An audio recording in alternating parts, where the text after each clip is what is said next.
সূরা আল কাহাফ। রহমান রহিম আল্লাহ তাআলার নামে। সব তারিফ আল্লাহ তাআলার জন্য, যিনি তার একজন বিশেষ বান্দার প্রতি এ গ্রন্থ নাজিল করেছেন এবং তার কোথাও তিনি কোন রকম বক্রতা রাখেননি। একে তিনি প্রতিষ্ঠিত করেছেন সহজ সরল একটি পথের উপর, যাতে করে আল্লাহ তাআলার পক্ষ থেকে সে নবী তাদের জাহান্নামের আযাবের ব্যাপারে সতর্ক করে দিতে পারে এবং যারা ঈমানদার, যারা নেক কাজ করে, তাদের সে এ মর্মে সুসংবাদ দিতে পারে যে তাদের জন্য আল্লাহর দরবারে উত্তম পুরস্কার রয়েছে, যেখানে তারা চিরকাল থাকবে। এবং সেসব লোকদেরও ভয় দেখাবে যারা মূর্খের মতো বলে আল্লাহ তাআলা সন্তান গ্রহণ করেছেন। এ দাবির পক্ষে তাদের কাছে কোনো জ্ঞান সম্মত দলিল প্রমাণ নেই। তাদের বাপ দাদাদের কাছেও এ ব্যাপারে কোনো যুক্তি ছিল না। এটা সত্যিই বড় একটি কঠিন কথা যা তাদের মুখ থেকে বের হচ্ছে।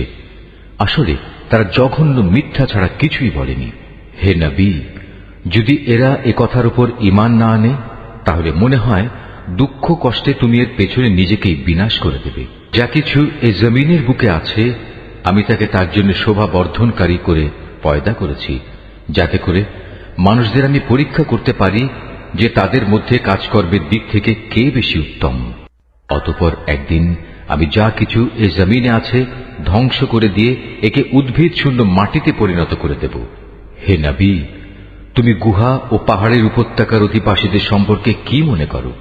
তারা আমার নিদর্শন সমূহের মধ্যে একটি বিস্ময়কর নিদর্শন ছিল। ঘটনাটি এমন হয়েছিল, কতিপয় যুবক যখন গুহায় আশ্রয় নিল এবং আল্লাহর দরবারে এই বলে দোয়া করল, হে আমাদের মালিক, একান্ত তোমার কাছ থেকে আমাদের উপর অনুগ্রহ দান করো। আমাদের এই কাজকর্ম আঞ্জাম দেওয়ার জন্য তুমি আমাদের সঠিক পথ দেখাও। অতঃপর আমি গুহার ভেতরে তাদের কানে বহু বছর ধরে ঘুমের পর্দা লাগিয়ে রাখলাম। তারপর এক পর্যায়ে আমি তাদের ঘুম থেকে উঠিয়ে দিলাম, যাতে করে আমি একথা জেনে নিতে পারি তাদের দুদলের মধ্যে কোন দলটি ঠিক করে বলতে পারে যে তারা কতদিন সেখানে অবস্থান করেছিল। হে নবী, আমি তোমার কাছে তাদের বৃত্তান্ত সঠিকভাবে বর্ণনা করছি। মূলত তারা ছিল কতিপয় নওজোয়ান ব্যক্তি, যারা তাদের মালিকের উপর ঈমান এনেছিল। আমি তাদের হেদায়েতের পথে এগিয়েও দিয়েছিলাম। আমি তাদের অন্তঃকরণকে ধৈর্য দ্বারা দৃঢ়তা দান করেছি, যখন তারা আল্লাহর পথে দাঁড়িয়ে গেল এবং ঘোষণা করল, আমাদের মালিক তো হচ্ছেন তিনি, যিনি আসমান সমূহ ও জমিনের মালিক। আমরা কখনো আল্লাহ তাআলা ছাড়া আর কাউকে ডাকব না। যদি আমরা এমন অযৌক্তিক কথা বলি, তাহলে তা হবে মারাত্মক দিন বিরোধী কাজ। এরা হচ্ছে আমাদের স্বজাতির লোক, যারা তাকে বাদ দিয়ে অসংখ্য মাবুদের গোলামি গ্রহণ করেছে। তারা যদি সত্যবাদী হয়, তাহলে তারা স্পষ্ট দলিল নিয়ে আসে না কেন? তার চাইতে বড় জালেম আর কে, যে আল্লাহ তাআলার উপর মিথ্যা আরোপ করে? অতঃপর জোয়ানরা পরস্পরকে বলল, আল্লাহ তাআলা ছাড়া অন্যদের যারা মাবুদ বানায়, তাদের কাছ থেকে তোমরা যখন বিচ্ছিন্ন হয়ে চলেই গেলে, তখন তোমরা এখান থেকে বের হয়ে বিশেষ একটি গুহায় গিয়ে আশ্রয় নাও। তোমাদের মালিক তোমাদের উপর তার রহমতের ছায়া বিস্তার করে দেবেন এবং তোমাদের বিষয়গুলো তোমাদের জন্য সহজ করে দেবেন। হে নবী, তুমি যদি সে গুহা দেখতে, তাহলে দেখতে পেতে তারা তার মধ্যবর্তী এক প্রশস্ত চত্বরে অবস্থান করছে। সূর্য তার উদয়কালে তাদের গুহার দক্ষিণ পাশ দিয়ে হেলে যাচ্ছে, আবার যখন তা অস্ত যায় তখন তা গুহার বাম পাশ দিয়ে অতিক্রম করে। সূর্যের প্রখরতা কখনো তাদের কষ্টের কারণ হয় না। আসলে এ সবই হচ্ছে আল্লাহ তাআলার কুদরতের নিদর্শন। এ সব নিদর্শনের মাধ্যমে আল্লাহ তাআলা যাকে হেদায়েত দান করেন, সেই একমাত্র হেদায়েত প্রাপ্ত হয়, আর যাকে তিনি গোমরাহ করেন, সে কখনো কোনো পথ প্রদর্শনকারী ও অভিভাবক পেতে পারে না। হে নবী, তুমি যদি দেখতে, তাহলে তুমি তাদের ভাবতে তারা বুঝি জেগেই রয়েছে, যদিও তারা ছিল ঘুমন্ত। আমি তাদের কখনো ডানে কখনো বামে পরিবর্তন করে দিতাম। তাদের কুকুরটি গুহার সামনে তার হাত দুটি প্রসারিত করে পাহারারত অবস্থায় বসেছিল। তুমি যদি তাদের দিকে সত্যি উঁকি মেরে দেখতে, তাহলে তুমি অবশ্যই তাদের কাছ থেকে পেছন ফিরে পালিয়ে যেতে এবং তাদের এ আজব দৃশ্য দেখে তুমি নিঃসন্দেহে ভয়ে আতঙ্কিত হয়ে যেতে। এভাবেই তাদের আমি ঘুম থেকে উঠিয়ে দিলাম, যাতে করে তারা তাদের অবস্থান সম্পর্কে নিজেরা পরস্পরে জিজ্ঞাসাবাদ করে। কথা প্রসঙ্গে তাদের মধ্যে থেকে এক ব্যক্তি বলল, বলতো তোমরা এ গুহায় কতকাল অবস্থান করেছ? তারা বলল, বড় জোর একদিন কিংবা তার চাইতেও কম সময় আমরা এখানে অবস্থান করেছি। অতঃপর যখন তারা একমত হতে পারল না, তখন তারা বলল, তোমাদের মালিকই একথা জানেন, তোমরা এ গুহায় কতকাল অবস্থান করেছ। এখন সে বিতর্ক রেখে বরং তোমরা তোমাদের একজনকে তোমাদের এ রৌপ্য মুদ্রা সহ শহরে পাঠাও। সে বাজারে গিয়ে দেখুক কোন খাবার উত্তম, সেখান থেকে কিছু খাবার তোমাদের কাছে নিয়ে আসুক। সে যেন বিচক্ষণতার সাথে কাজ করে এবং সে যেন কাউকেই তোমাদের ব্যাপারে কিছু জানতে না দেয়। যদি তারা তোমাদের সম্পর্কে জানতে পারে, তাহলে তারা তোমাদের প্রস্তরাঘাত করে হত্যা করবে, কিংবা তোমাদের জোর করে তারা তাদের দিনে ফিরিয়ে নেবে। আর একবার তেমনটি হলে কখনোই তোমরা মুক্তি পাবে না।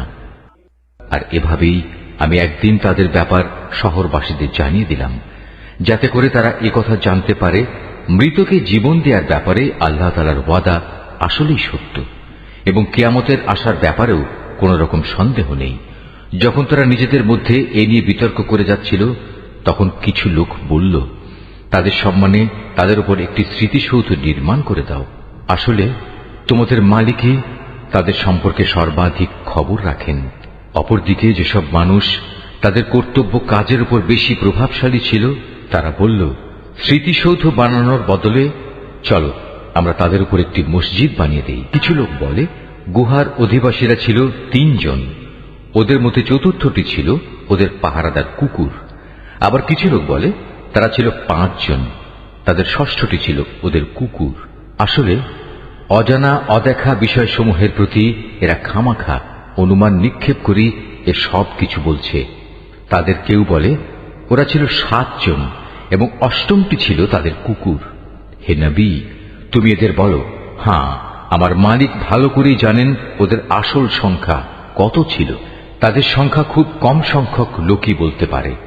তুমিও এদের ব্যাপারে সাধারণ আলোচনার বাইরে বেশি বিতর্ক করো না এবং তাদের সম্পর্কে খামাখা অন্য মানুষদের কাছেও জিজ্ঞাসাবাদ করো না। হে নবী, কখনো কোনো কাজের ব্যাপারে একথা বলো না, এ কাজ আমি আগামীকাল করব। হ্যাঁ, বরং এভাবে বলো, আল্লাহ তাআলা যদি চান তাহলেই আমি আগামীকাল এ কাজটা করব। যদি কখনো কোনো কিছু ভুলে যাও, তাহলে তোমার মালিককে স্মরণ করো এবং বলো, সম্ভবত আমার মালিক এ কাহিনীর চাইতে নিকটতর কোনো কল্যাণ দিয়ে আমাকে পথ দেখাবেন। তারা তাদের এ গুহায় কাটিয়েছে মোট 300 বছর। কেউ অবশ্য এর সাথে আরো 9 বছর যোগ করেছে। হে নবী, তুমি বলো, বস্তুত একমাত্র আল্লাহ তাআলাই সঠিক করে বলতে পারেন ওরা গুহায় কত বছর কাটিয়েছে। আসমান সমূহ ও জমিনের যাবতীয় অজানা অদেখা বিষয়ের জ্ঞান তো একমাত্র তার জন্য নির্দিষ্ট রয়েছে। কত সুন্দর দ্রষ্টা তিনি, কত সুন্দর শ্রোতা তিনি। তিনি ছাড়া তাদের দ্বিতীয় কোনই অভিভাবক নেই। আল্লাহ তাআলা নিজের কর্তৃত্ব ও ক্ষমতায় অন্য কাউকে কখনো শরীক করেন না। হে নবী, তোমার উপর তোমার মালিকের যে কিতাব নাজিল করা হয়েছে তা তুমি তেলাওয়াত করতে থাকো। তার কিতাবে বর্ণিত কথাবার্তা রদবদল করার কেউই নেই। তিনি ছাড়া তুমি আর কোনই আশ্রয়স্থল পাবে না।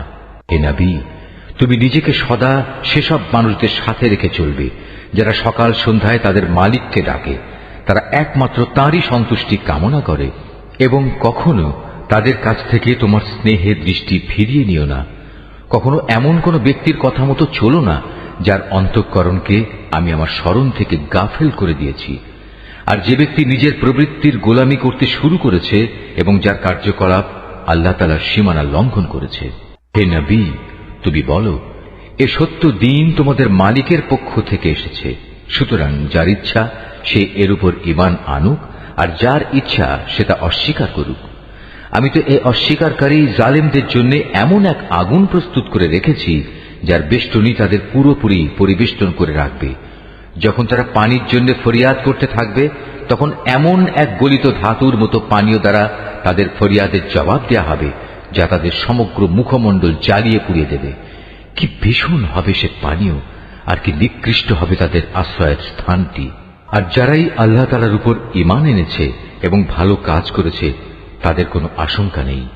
আমি কখনো তাদের বিনিময় বিনষ্ট করি না যারা নেক কাজ করে।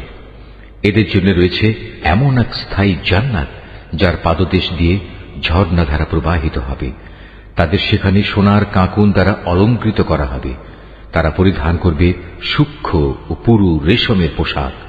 উপরন্তু তারা সমাসীন হবে এক সুসজ্জিত আসনে। কত সুন্দর তাদের বিনিময়, কত চমৎকার তাদের আশ্রয়ের এই স্থানটি। হে নবী, তাদের শিক্ষার জন্য তুমি দুজন লোকের উদাহরণ পেশ করো, যাদের একজনকে আমি 2টো আঙুরের বাগান দান করেছিলাম এবং এ 2টো কতিপয় খেজুর গাছ দ্বারা পরিবেষ্টিত করে রেখেছিলাম। আবার এ দুয়ের মধ্যবর্তী স্থানকে পরিণত করেছিলাম একটি সুফলা শস্য ক্ষেত্র রূপে। উভয় বাগানই এক পর্যায়ে যথেষ্ট ফল দান করল। ফলদানে বাগান দুটো কোন রকম ত্রুটি করেনি। উভয় বাগানের ফাঁকে ফাঁকে আমি পানির ঝর্ণাধারাও প্রবাহিত করে রেখেছিলাম। এক পর্যায়ে তার অনেক ফল হয়ে গেল।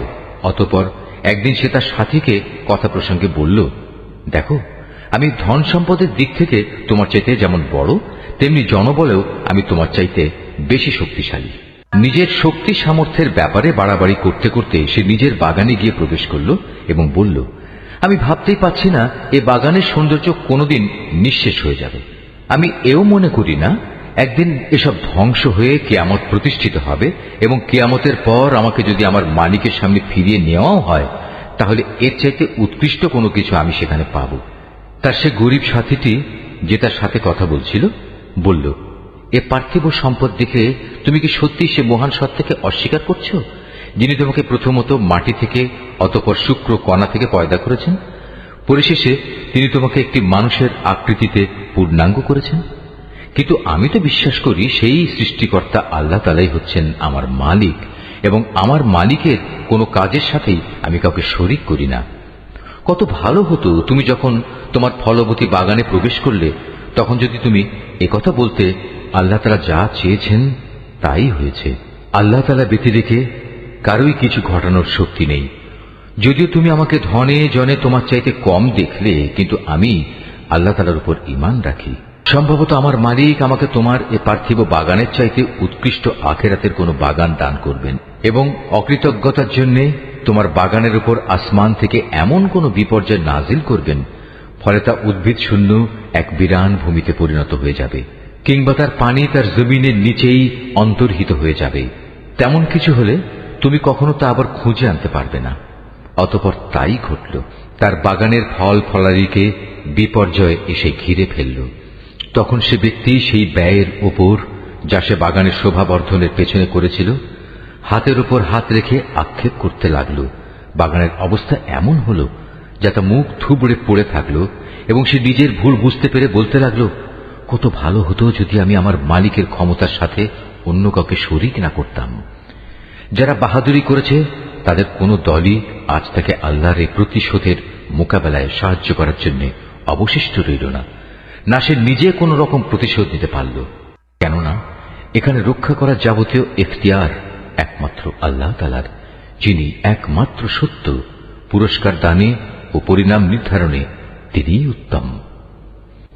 হে নবী, তুমি এদের কাছে দুনিয়ার জীবনের উদাহরণ পেশ করো।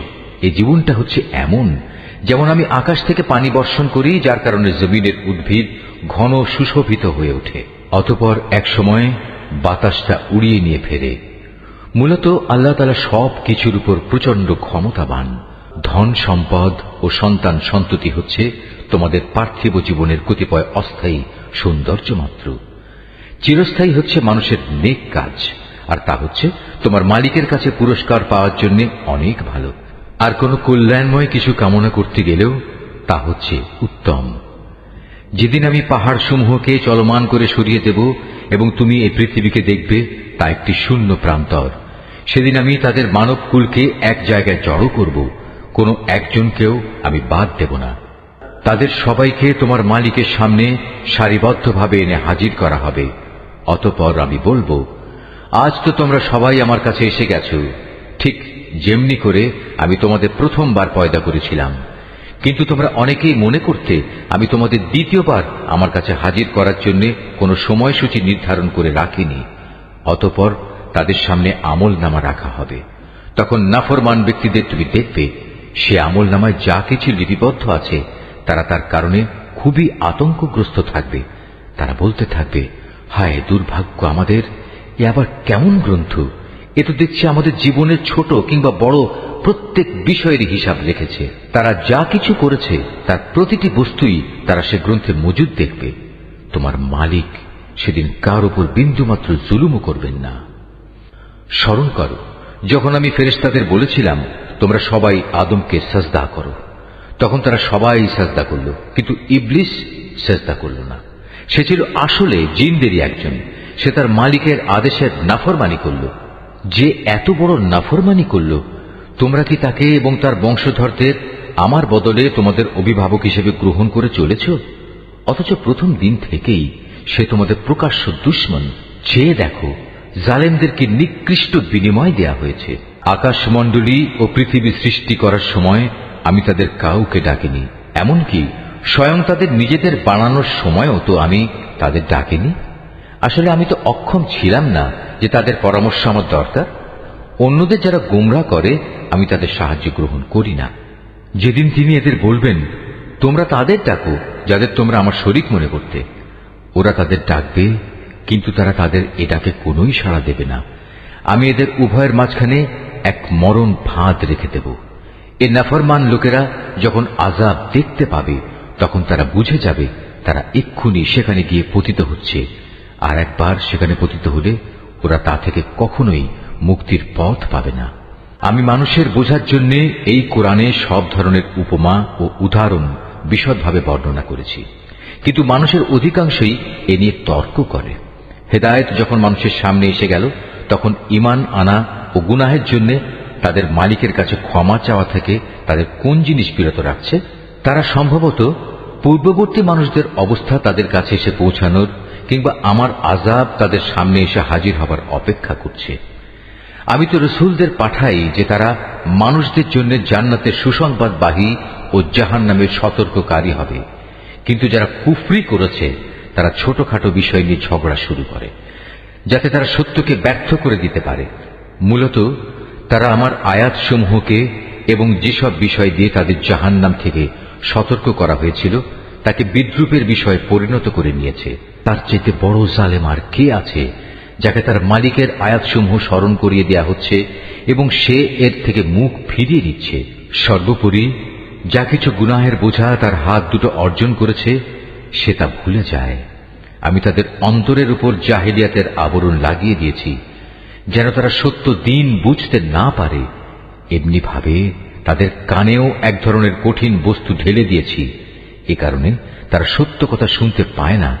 অতএব হে নবী, তুমি ওদের যতই হেদায়েতের পথে ডাকো না কেন তাদের কখনো হেদায়েত দেয়া হবে না। হে নবী, তোমার মালিক বড়ই ক্ষমাশীল ও দয়াবান। তিনি যদি তাদের সবাইকে তাদের কৃতকর্মের জন্য শাস্তি দিতে চাইতেন তাহলে তিনি সহজেই তা ত্বরান্বিত করতে পারতেন, বরং এর পরিবর্তে তাদের জন্য শাস্তির একটি প্রতিশ্রুত ক্ষণ রাখা আছে যা থেকে ওদের কারোই পরিত্রাণ নেই। এই জনপদ ও তাদের অধিবাসীরা যখন আল্লাহ তাআলা সীমা লঙ্ঘন করেছিল তখন আমি তাদের নির্মূল করে দিয়েছি। তাদের ধ্বংসের জন্যও একটি দিনক্ষণ নির্দিষ্ট ছিল। হে নবী, তুমি এদের মূসার ঘটনা শোনাও। যখন মূসা তার খাদেমকে বলল, যতক্ষণ পর্যন্ত আমি দুটো সাগরের মিলনস্থলে না পৌঁছব ততক্ষণ পর্যন্ত আমি আমার পরিকল্পনা থেকে ফিরে আসব না। যদি আমাকে এজন্য দীর্ঘ সময় পর্যন্ত চলতে হয় তবু আমি চলতে থাকব। যখন তারা উভয়ে সেই প্রত্যাশিত দুটো সাগরের সঙ্গম স্থলে এসে পৌঁছল তখন তারা উভয়ই তাদের খাবারের জন্য রাখা মাছটির কথা ভুলে গেল। সে মাছটি ছুটে গিয়ে সুড়ঙ্গের মতো একটি পথ করে সহজেই সাগরে চলে গেল। যখন তারা আরো কিছু দূর এগিয়ে গেল তখন সে তার খাদেমকে বলল, এবার আমাদের নাস্তা নিয়ে এসো, আমরা আজকের সফরে সত্যি ভারী ক্লান্ত হয়ে পড়েছি। সে বলল, তুমি কি দেখোনি আমরা যখন শিলাখণ্ডের পাশে বিশ্রাম করছিলাম তখন আমি মাছের কথা ভুলেই গিয়েছিলাম। আসলে শয়তানি আমাকে ভুলিয়ে দিয়েছে যে আমি তার কথাটা স্মরণ রাখব। আর সে মাছটিও কি আশ্চর্যজনক পদ্ধতিতে নিজের পথ ধরে সাগরের দিকে নেমে গেল। সে বলল, হ্যাঁ, এই তো হচ্ছে সেই জায়গা যে স্থানটির আমরা সন্ধান করছিলাম। মাছটি চলে যাওয়ার জায়গাই হচ্ছে সাগরের মিলনস্থল। অতঃপর তারা নিজেদের পথের চিহ্ন ধরে ফিরে চলল। এরপর তারা সেখানে পৌঁছলে তারা আমার বান্দাদের মাঝ থেকে একজন পুণ্যবান বান্দাকে সেখানে পেল, যাকে আমি আমার অনুগ্রহ দান করেছি। উপরন্তু তাকে আমি আমার কাছ থেকে বিশেষ জ্ঞান দান করেছিলাম। মুসা তাকে বলল, আমি কি তোমার অনুসরণ করতে পারি, যাতে করে আল্লাহ তাআলার কাছ থেকে যে জ্ঞান তোমাকে শেখানো হয়েছে তার কিছু অংশ তুমি আমাকে শেখাতে পারো? সে বলল, হ্যাঁ পারো, তবে আমার সাথে থেকে তা তুমি কখনো ধৈর্য ধারণ করতে পারবে না। অবশ্য এটাও ঠিক, যে বিষয়ে তোমার জ্ঞান সীমার বাইরে তার উপর তুমি ধৈর্য ধরবেই বা কি করে? সে বলল, আল্লাহ তাআলা যদি চান তাহলে তুমি আমাকে ধৈর্যশীল হিসেবেই পাবে, আমি তোমার কোনো আদেশেরই বরখেলাপ করব না। সে বলল, আচ্ছা, যদি তুমি আমাকে অনুসরণ করোই তাহলে কোনো বিষয় নিয়ে আমাকে কিছু জিজ্ঞেস করবে না, যতক্ষণ না সে কথা আমি নিজেই তোমাকে বলে দেব। অতঃপর তারা দুজন পথ চলতে শুরু করল। নদীর পাড়ে এসে উভয়ই একটি নৌকায় আরোহণ করল। নৌকায় উঠেই সে তাতে ছিদ্র করে দিল।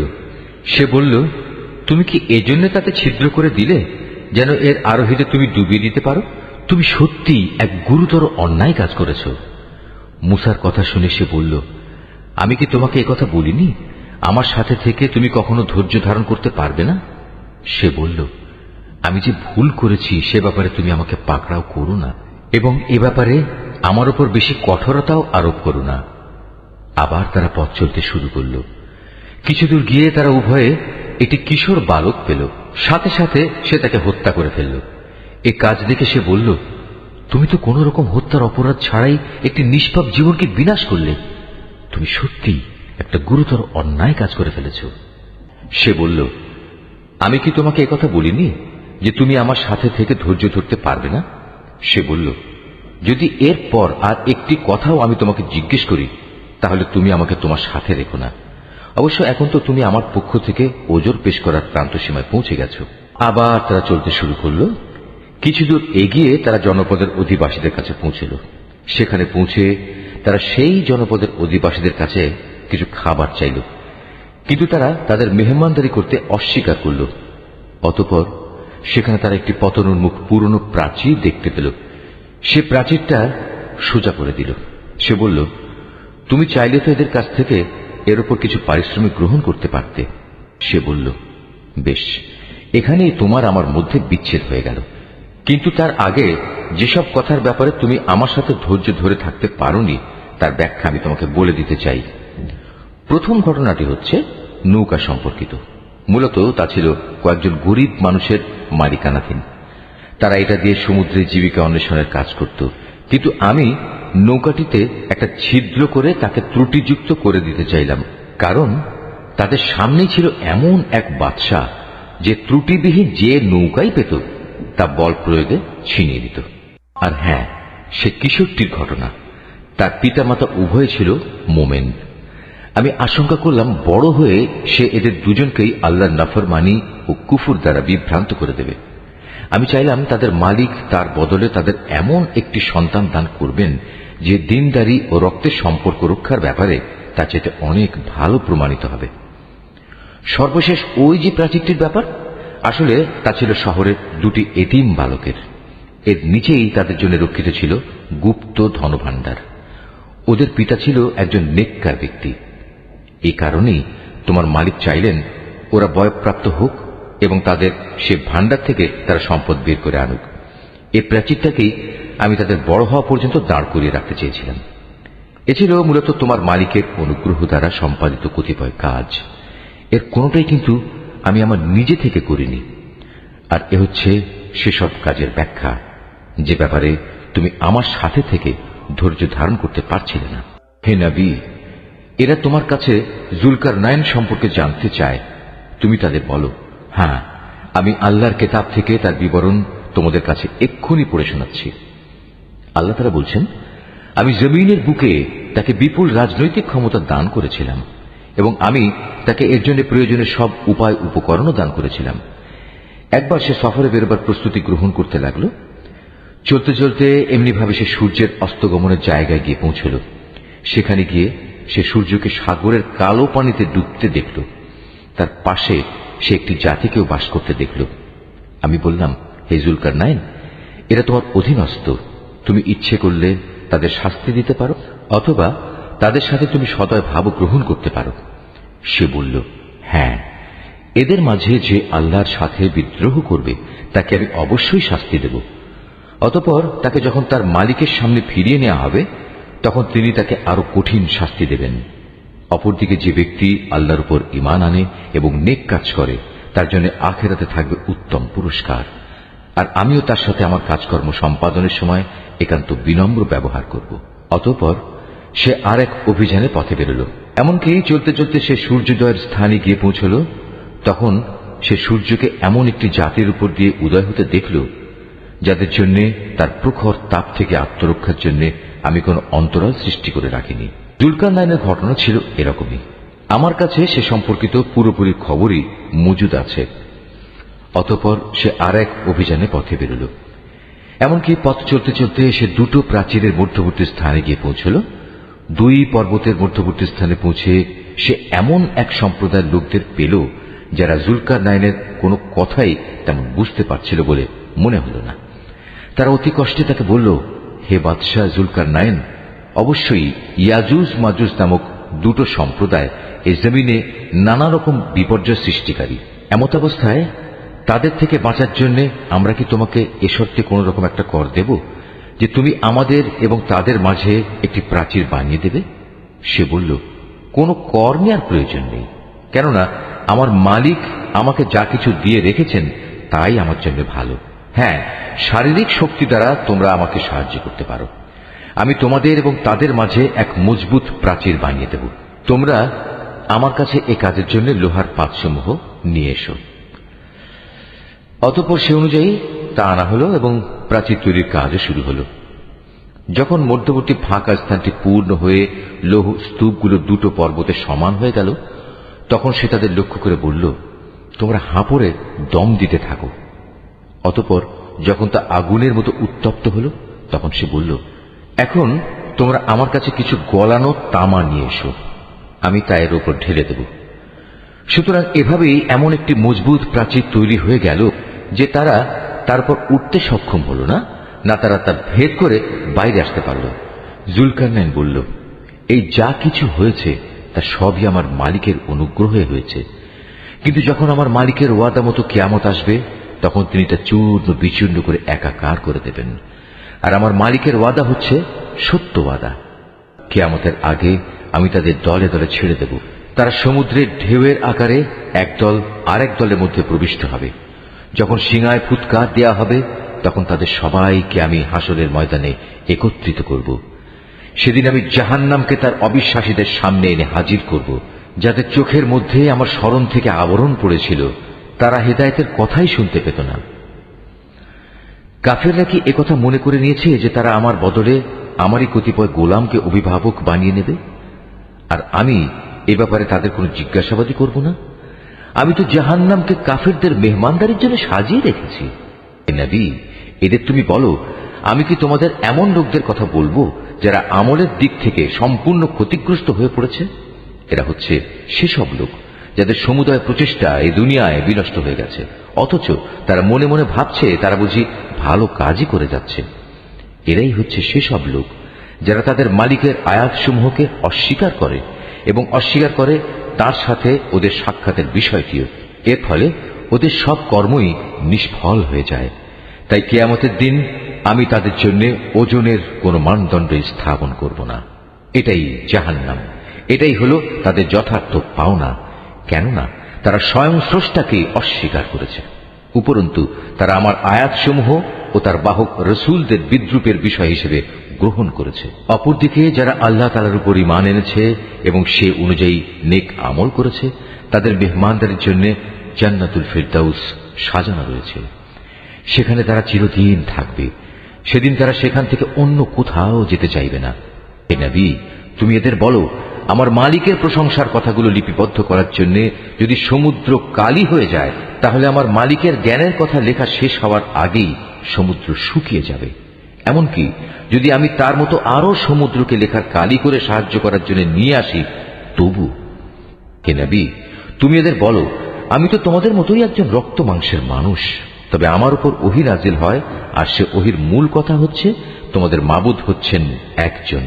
অতএব তোমাদের মাঝে যদি কেউ তার মালিকের সাক্ষাৎ কামনা করে সে যেন হামেশা নেক আমল করে, সে যেন কখনো তার মালিকের ইবাদতে অন্য কাউকে শরীক না করে।